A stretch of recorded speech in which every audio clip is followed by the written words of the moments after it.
Assalamualaikum dan selamat sejahtera semua. Untuk subjek pendidikan jasmani dan kesihatan minggu ini, cikgu akan ajarkan satu tajuk dan satu asas iaitu dalam unit 1, gimnastik asas. Dalam tajuk ini, terdapat beberapa kemahiran yang perlu kamu pelajari. Pertama, melakukan kemahiran lantunan dan layangan di atas trampolin.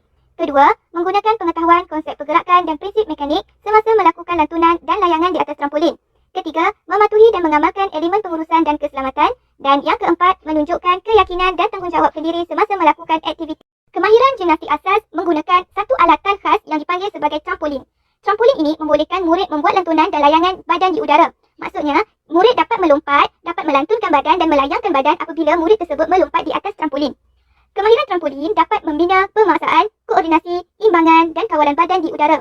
Maksudnya, murid dapat belajar untuk menyeimbangkan badan mereka dan mengawal badan mereka apabila mereka melompat di atas trampolin. Aktiviti lompatan di atas trampolin melibatkan bahagian kaki. Oleh sebab itu, aktiviti lompatan atau gimnastik di atas trampolin sesuai dimainkan oleh semua orang, termasuklah golongan yang mengalami obesiti dan golongan yang lemah otot tangan. Kemahiran pertama dalam gimnastik asas ialah kemahiran asas lantunan, di mana cara-cara untuk melantunkan badan apabila kita melompat di atas trampolin. Terdapat 4 kemahiran asas lantunan. Pertama, sit drop. Kedua, back drop. Ketiga, hands and knee drop. Keempat, front drop. Apa itu kemahiran sit drop? Okey, dalam kemahiran sit drop, pertama sekali murid perlu berdiri dengan tegak dan meluruskan tangan mereka ke atas.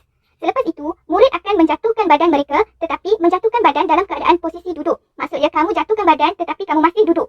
Okey, apabila kamu jatuhkan badan dengan keadaan duduk, tangan kamu mestilah berada di sisi badan dan jari mesti menghadap ke hadapan. Ini sebagai langkah keselamatan apabila kamu melakukan lantunan.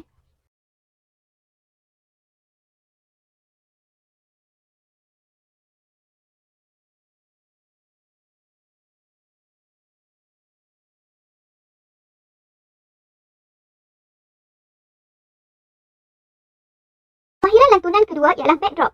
Seperti biasa, apabila melakukan lantunan, pertama sekali murid mesti berdiri tegak di atas trampolin dan murid perlu menjatuhkan badan ke arah belakang. So, jatuhkan badan ke arah belakang tetapi dalam keadaan kaki dan tangan diluruskan serentak ke hadapan. Dan seterusnya, apabila mereka telah menjatuhkan badan mereka, mereka akan membuat lantunan kembali ke posisi asal iaitu kembali berdiri tegak di atas trampolin. Kamu boleh tengok melalui kamu boleh tengok contoh lompatan melalui video yang cikgu tunjukkan ini.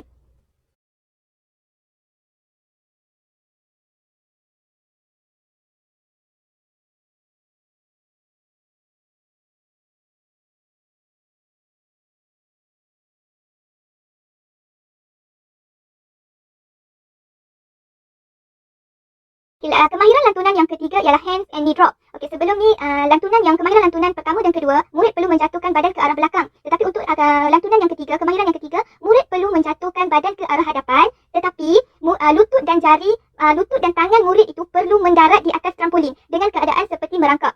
Okay, dan lutut dan jari perlulah menghadap ke hadapan. Ini sebagai langkah keselamatan apabila kamu melakukan lantunan yang hands and knee drop. Dan akhirnya kamu membuat lantunan untuk kembali ke posisi asal dengan berdiri tegak.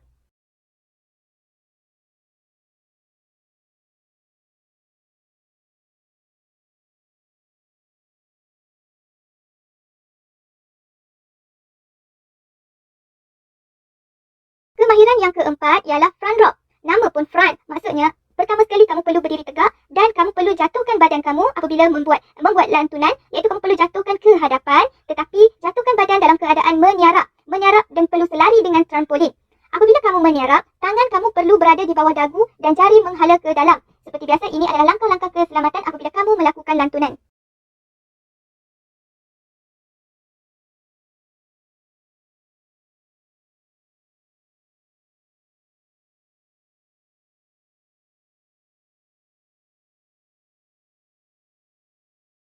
Semasa kamu membuat lantunan di atas trampolin, terdapat beberapa tips keselamatan yang perlu kamu ambil kira dan perlu kamu ikut. Pertama sekali, kamu perlu sentiasa berada di tengah-tengah trampolin semasa membuat lantunan dan semasa mendarat apabila kamu membuat lantunan. Kedua, hanya seorang sahaja perlu berada di atas trampolin pada satu-satu masa. Kamu tak boleh berkongsi trampolin dengan kawan-kawan yang lain. Ini sangat membahaya. Ketiga, tidak boleh melompat terlalu tinggi. Kamu tidak boleh membuat lompatan terlalu tinggi kerana takut kamu hilang kawalan semasa melakukan lantunan dan semasa mendarat. Semasa melakukan lantunan dan semasa melakukan lompatan, kamu boleh merubah gaya lantunan kamu, gaya lompatan kamu kepada beberapa bentuk lompatan. Okey, terdapat 3 jenis lompatan yang kamu boleh praktikkan. Yang pertama sekali lompatan tak. Yang kedua, lompatan pipe. Dan yang ketiga adalah lompatan straddle. Okey, apa itu lompatan tak? Lompatan tak ialah kita perlu melompat berdiri di tengah-tengah trampolin dan kita perlu sebelum melakukan lompatan, kita perlu perlu menghinjut beberapa kali untuk kita mendapatkan momentum. Okey, untuk mendapatkan lompatan yang lebih tinggi. Jadi kita akan melompat dan semasa melompat, kamu perlu merapatkan lutut kamu ke arah dada. Dan semasa kamu merapatkan lutut ke arah dada, tangan kamu mesti memegang di bahagian bawah lutut. Dan selepas itu, kamu perlu menjatuhkan kaki kamu dan kembali ke posisi asal, iaitu kembali dalam keadaan yang tegak.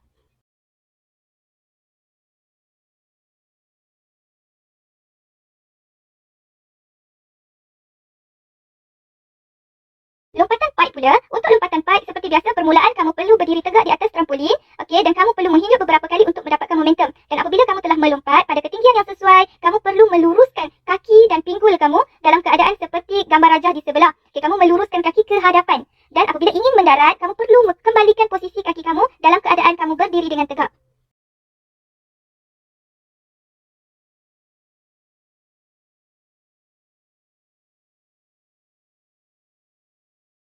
Lompatan yang ketiga kita panggil sebagai lompatan straddle. Apa benda lompatan straddle tu? Okey, sama juga macam lompatan yang sebelum ini, tapi untuk lompatan straddle, apabila kamu melakukan lompatan, okey, kamu lompat berulang kali dan pada ketinggian yang sesuai, kaki kamu perlu kangkangkan. Okey, kangkangkan kaki semasa melakukan lompatan. Dan apabila kamu ingin mendarat, pastikan kaki kamu kembali ke posisi asal dan kamu akan berdiri tegak semasa melakukan pendaratan.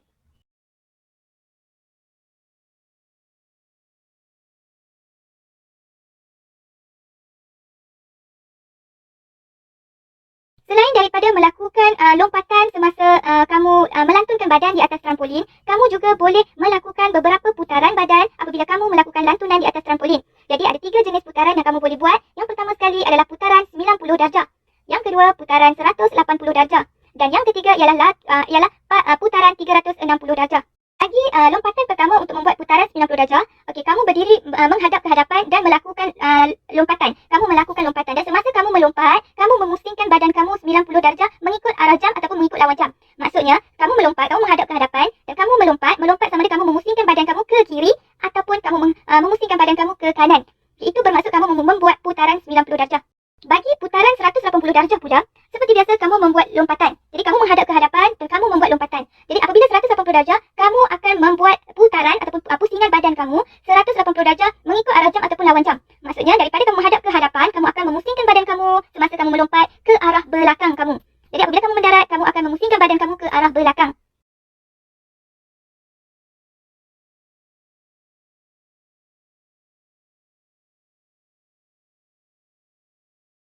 Putaran yang terakhir ialah putaran 360 darjah. Sama juga macam putaran yang sebelum ini, tetapi kamu perlu memusingkan badan kamu dengan lebih banyak putaran. Contohnya apabila kamu memulakan lompatan, kamu melompat menghadap ke hadapan. Dan apabila kamu membuat lompatan, kamu perlu memusingkan badan kamu sebanyak 1 pusingan. Okey, tak kisah mengikut arah jam ataupun lawan jam, tetapi kamu perlu membuat 1 pusingan.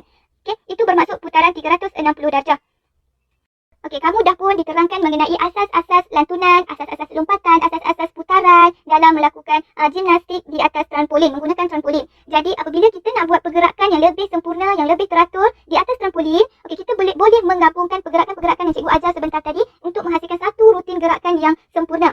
Okey, contoh pergerakan yang kamu boleh gabungkan seperti lompatan tegak. Seperti biasa, bila kita nak memulakan lompatan, kita perlu membuat lompatan tegak. Buat lompatan tegak, lompat-lompat seperti biasa dan selepas itu kita boleh merubah kita punya lompatan dengan membuat lompatan tak. Dan seterusnya, kita boleh ubah kepada lompatan pipe, kita boleh ubah kepada hands and knee drop, kita boleh membuat putaran 180 darjah ataupun putaran 360 ataupun putaran 90 darjah bergantung kepada kemahiran dan kebolehan kamu. Dan akhirnya, kamu boleh mendarat seperti biasa. Jadi, itu sahaja kemahiran gimnastik asas yang kamu perlu pelajari dan kamu perlu fahami. Ingat, semasa melakukan lompatan, semasa melakukan lontanan dan semasa melakukan putaran, kamu perlu menitik beratkan beberapa aspek keselamatan. Jaga diri semasa kamu melakukan lompatan dan lantunan agar tidak ada berlaku apa-apa kemalangan semasa kita melakukan aktiviti ini. Okey, itu sahaja untuk pembelajaran kita kali ini. Terima kasih.